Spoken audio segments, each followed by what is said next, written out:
Bonjour, bonsoir et bienvenue pour ce premier épisode du Rap de l'Ombre. Merci de votre présence pour ce lancement. Nous allons aujourd'hui parler de deux albums d'artistes qui ont une notoriété loin d'être égale, mais qui méritent tous deux clairement une exposition beaucoup plus importante.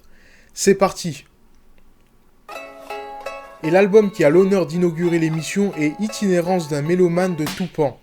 Après sa deuxième mixtape 16 titres intitulée Architecte Lyrical Volume 1 sorti en décembre 2012, le MC Brasileiro nous livre 3 ans après son premier album.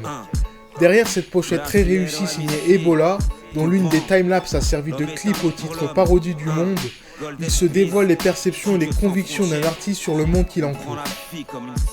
Riche de ses itinérances, le mélomane transmet son regard sur les actions du passé, la passivité meurtrière actuelle et les perspectives futures par le biais de textes denses, rédigés d'une plume semblable à celle d'un oiseau migrateur. En effet, devant cette dernière, les frontières s'effacent comme en témoignent les featuring de qualité qui composent l'album, et la puissance de l'écriture permet à ses pensées de prendre leur envol au-delà de cet horizon perdu.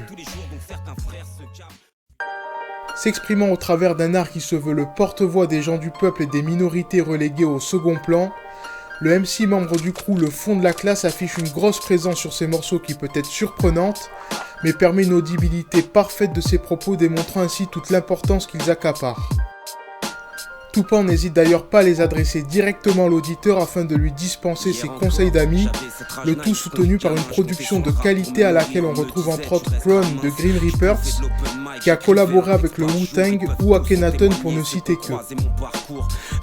Souhaitons que ce premier album réussi soit le point de départ d'une ruée vers l'or emplie de succès. Itinérance d'un mélomane est disponible depuis le 27 février dernier, n'hésitez pas à aller le découvrir. Tout et ça fallait que je le montre au gars. D'une gare à l'autre j'ai fait un tas de rencontres. J'ai pris le stylo car les questions que tu entasses t'encombrent. J'ai partagé des fêtes et bons moments à faire virevolter la rime au taf. Voilà à quoi me servaient les bons de commande. Je rêvais de concerts, de diffuser ma musique. Beaucoup de rappeurs aiment clamer leur appartenance à un quartier, une ville ou un département en martelant les 2 chiffres qui composent son numéro. Le prochain artiste va bien plus loin que ça, en étant à la fois plus subtil et plus complet puisque son album entier est consacré à sa ville. Il s'agit de Jazzy Bass et de son premier album P-Town. Comme le nom l'indique, Paris est à l'honneur dans ce projet où le membre de l'entourage y dépeint de nombreuses facettes de la capitale française. L'ultra-parisien s'appuie sur son vécu et ses visions pour évoquer une grande variété de sujets, balisés par les chemins de la ville lumière.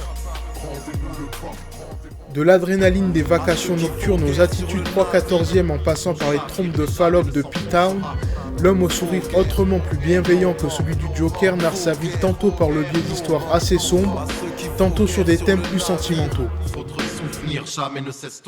Ces derniers sont soutenus par des productions plus jazzy où Jazzy Bass n'hésite pas à étirer sa diction pour instaurer et coller davantage à une ambiance émotionnelle. Et oui, tout comme le Roseau, le champion de la 5e édition du Rap Contender s'adapte. Une qualité indispensable pour poser sur les instrumentales des nombreux beatmakers qui ont participé à l'album. Sans concession sur la plus belle ville du monde, livrée sans filtre carte postale et d'un point de vue concret et humain, espérons que le syndrome de Paris ne touche pas les auditeurs. Sur l'arbre d'hologramme, l'eau, aucune défaite au tableau, une puissance colossale. Je veux rattraper le temps perdu sans courir à ma perte. Je ne me tempère plus, le flow sera une putain d'affaire. N'hésitez pas à aller écouter l'album, sorti le 26 février et disponible partout, pour déterminer si véritablement le Jazzy Bass ne fait qu'exceller. Voilà pour ce premier épisode, présentant 2 premiers albums de 2 artistes au style différent, mais qui ont pour point commun de faire honneur au rap. On se retrouve le mois prochain pour le 2e épisode. D'ici là, portez-vous bien, protégez bien vos oreilles et à bientôt.